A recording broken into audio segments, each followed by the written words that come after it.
The Old Republic stood for about 25,000 years. 25,000. Put that in human terms. That's the gap between the first cave painting and the smartphone in your hand. 5 times over. Now look at the technology. A starfighter from the fall of the Old Republic and a starfighter from the rise of the Empire are, in every way that matters, the same machine.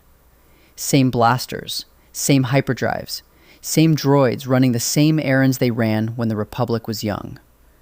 25,000 years of the smartest minds in 100 billion star systems, and the galaxy invented almost nothing.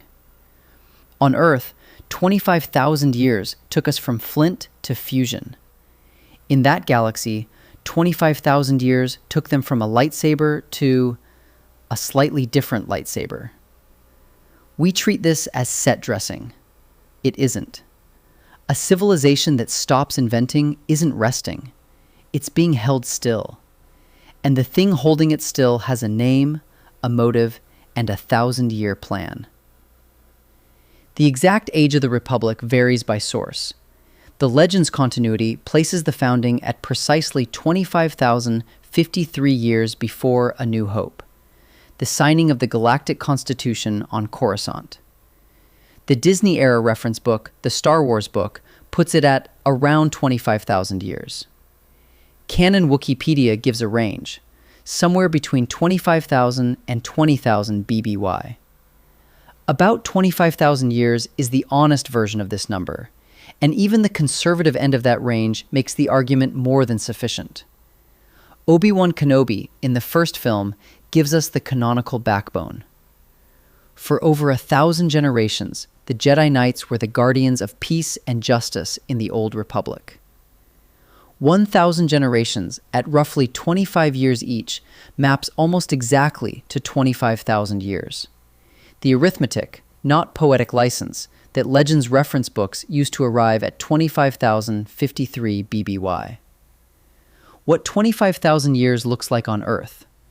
Roughly 40,000 years ago, someone pressed their hand against a cave wall in what is now Spain and blew red ochre around it, among the oldest known art on the planet. Everything humans have built since then fits inside a window less than 2 Old Republic lifetimes wide. From the first wheat fields to the moon landing took about 12,000 years, less than half of 1 Old Republic lifespan. The 200 years since the steam engine produced nuclear reactors, computers, and the internet. 25,000 years, with faster-than-light travel already solved and a trillion-person knowledge base, and the galaxy barely moved. Blasters are the sharpest evidence. The Legends reference book, The New Essential Guide to Weapons and Technology, states it plainly. The basic blaster evolved very little over the past 5 to 10,000 standard years, with only minor advances in energy efficiency, range, and accuracy. The mechanism, Tibanna gas excited by a power cell, converted to plasma, contained magnetically, fired as a coherent bolt, runs unchanged from the Knights of the Old Republic era, set roughly 4,000 years before A New Hope, through the Clone Wars, through the Death Star trench run.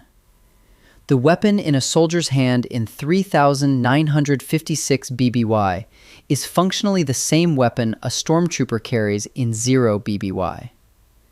Starfighter design tracks the same curve. The Z-95 Headhunter, which entered production decades before the Clone Wars, is recognized on the StarWars.com databank as the forerunner of the incredibly successful X-Wing starfighter, a direct design lineage between a craft and its successor separated by decades, not millennia.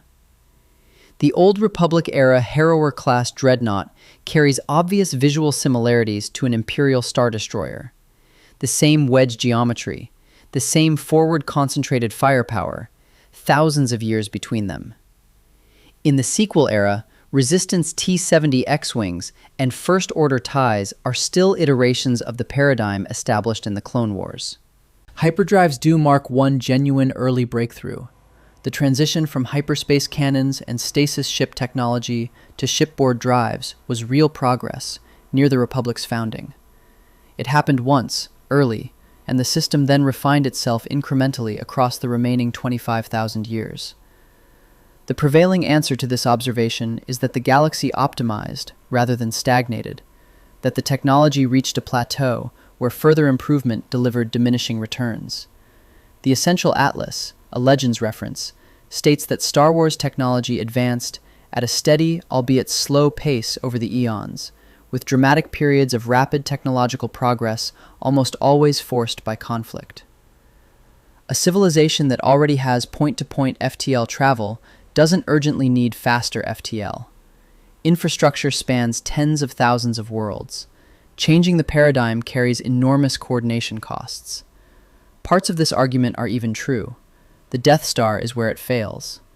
A moon-sized battle station powered by a hypermatter reactor, armed with a superlaser channeled through kyber crystals, capable of destroying an entire planet with a single shot. That's a civilization that clearly can push further. The engineering existed. The capability existed. It was concentrated into a single classified weapon under the Tarkin Initiative, kept secret for decades under compartmentalized Imperial research and development, and never diffused into the baseline technology stack. Starkiller Base, which drains an entire star to fire a beam across interstellar distances, confirms the pattern in the sequel era. A galaxy that can hollow out a moon and crack a planet, and then goes back to flying the same fighters it flew 10,000 years ago, didn't hit a ceiling. The ceiling was held in place. The Jedi Order is the older of the two institutions responsible. Canon sources place the formal Jedi founding at roughly 25,000 BBY, contemporaneous with the Republic itself, with legends tracing precursor organizations on Tython to more than 36,000 years before A New Hope. An institution that old doesn't champion disruption.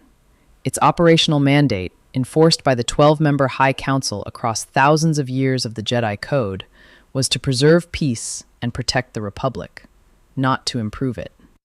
Anti-attachment philosophy created a structural bias toward preserving existing relationships and institutions. Ambition, in Jedi doctrine, was a gateway to the dark side, which meant the Order systematically discouraged the competitive drive that accelerates innovation in any civilization. The Ruusan reformations of approximately 1,000 BBY formalized this. Wikipedia's account of those reforms describes what the Jedi surrendered. They were formally subordinated to the Republic's judicial department, placed under Senate regulation, and barred from holding political office. They became the system's immune response, constitutionally incapable of acting without Senate authorization, dependent on Republic consensus for every significant action. The Senate amplified the same stasis, a body representing thousands of systems with competing economic interests, so gridlocked it needed emergency powers to respond to any real crisis. An order whose philosophy treats disruption as dangerous, operating as the enforcement arm of a legislature too slow to function, does not produce a civilization aggressively pursuing new propulsion paradigms or energy architectures. For roughly 24,000 years, that combination was the galaxy's default governance. Around 1000 BBY, after the near-total destruction of the Sith at the Battle of Ruusan, one Sith Lord survived. Darth Bane recognized that Sith infighting, centuries of competing Dark Lords destroying one another, had weakened the Order to annihilation. His response was the rule of two: one master to embody power, one apprentice to crave it. Two people, operating in complete secrecy, running a multi-generational infiltration of the galaxy's governing institutions. Canon Wikipedia confirms the timeline directly. Bane died a millennium before the formation of the Galactic Empire, and the Grand Plan, described by name in canon as a long percolating plot hatched by the Sith, ran the entire distance from Ruusan to Palpatine's declaration of a new order in 19 BBY. In Legends, Drew Karpyshyn's Darth Bane trilogy, set explicitly 1,000 years before the films, details the mechanism. A long-term, multi-generational campaign to corrupt the Republic from within, in complete shadow, passing through approximately 10 to 13 master-apprentice pairs across 10 centuries. Palpatine's version of that plan worked because it was predictable.